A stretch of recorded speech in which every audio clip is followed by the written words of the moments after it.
आज मी तुम्हाला मऊ आणि लुसलुशीत असा गोडाचा शिरा कसा करायचा ते दाखवणार आहे। नमस्कार, मी विनयास रेसिपीमध्ये तुम्हा सगळ्यांचं स्वागत आहे। चला तर मग रेसिपीला सुरुवात करूया। इथे मी तुम्हाला 1 वाटी रव्याचा शिरा दाखवणार आहे। त्याच्यासाठी इथे बघा मी 1 वाटीवर तूप असं कढईत गरम करायला ठेवणार आहे। एवढं मी तूप घालणार आहे आणि त्याच्यातलं थोडंसं तूप ठेवणार आहे। ते मी नंतर सांगेन तुम्हाला त्याचं काय करायचं ते। आता तूप चांगलं आपण गरम होऊ द्यायचं। तूप गरम झाल्यावर इथे बघा मी 1 वाटी रवा घेणार आहे आणि तो याच्यात घालून घेणार आहे। आणि आता आपण तो अगदी गॅसची आच मंद करून आपण तो मंद आचेवर असा भाजून घ्यायचा आहे। अगदी 5 ते 7 मिनिटं आपल्याला मंद आचेवर आपल्याला रवा भाजून घ्यायचा आहे। आणि लक्षात ठेवा, तूप चांगलं गरम झाल्यावरच आपल्याला रवा घालायचा आहे, म्हणजे रवा चांगला फुलून येतो। आणि आपला रवा चांगला भाजत आलेला आहे। आता आपण ह्याच्यात एक सिक्रेट इन्ग्रेडियंट घालणार आहोत, ती म्हणजे बेसन। आणि बेसनामुळे आपल्या रव्याला चांगलं टेक्स्चर येतं आणि त्याचा स्वादही खूप चांगला येतो। त्यामुळे बेसन तुम्ही नक्की घालून बघा, खूप छान अशी चव येते।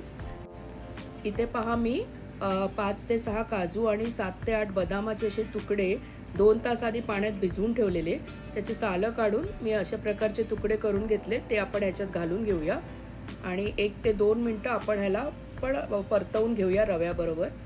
रव्याबरोबर काजू आणि बदाम परतल्यामुळे काय होतं की त्याचा छान असं म्हणजे आपल्याला चव खूप छान लागते आणि ते चांगले शिजतातही व्यवस्थित असे। आता आपला रवा भाजून झालेला आहे। आता इथे बघा 1 वाटी रव्याला 3 वाट्या पाणी असं प्रमाण आहे, पण इथे मी 1 वाटी दूध आणि 2 वाट्या पाणी असं प्रमाण घेतलेलं आहे। आणि हे घालताना मी गॅस बंद केलेला आहे, नाहीतर आपलं पाणी सगळं हातावर उडू शकतं। 1 वाटी दूध घातल्यामुळे काय होतं, शिरा चांगला फुलून येतो आणि त्याची चव पण खूप छान लागते। त्यामुळे मी थोडं थोडं करून अशा प्रकारे दूध पाणी घालून घेणार आहे ह्याच्यात। त्याच्यात हे घालताना आपण सतत ढवळत राहायचे।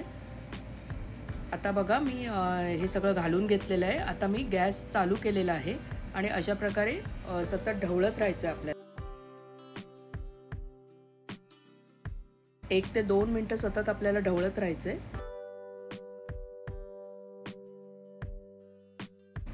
इथे बघा रव्याने आपलं पाणी शोषून घेतलेलं आहे।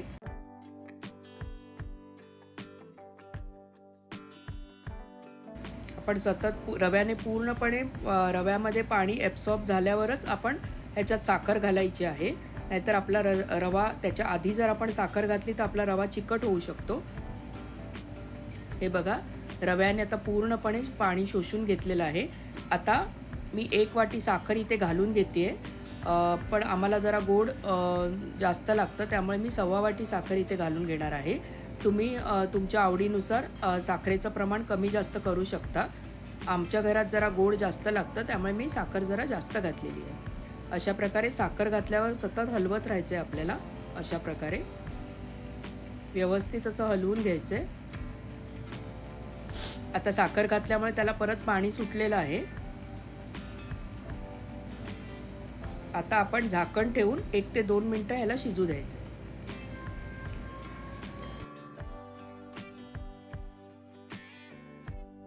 आता मी मध्ये एकदा 1 मिनिटांनी झाकण उघडून एकदा चाळून घेणार आहे आणि परत एकदा झाकण ठेवून परत 1 मिनिटं शिजू द्यायचे। आता 1-2 मिनिटं झालेली आहे।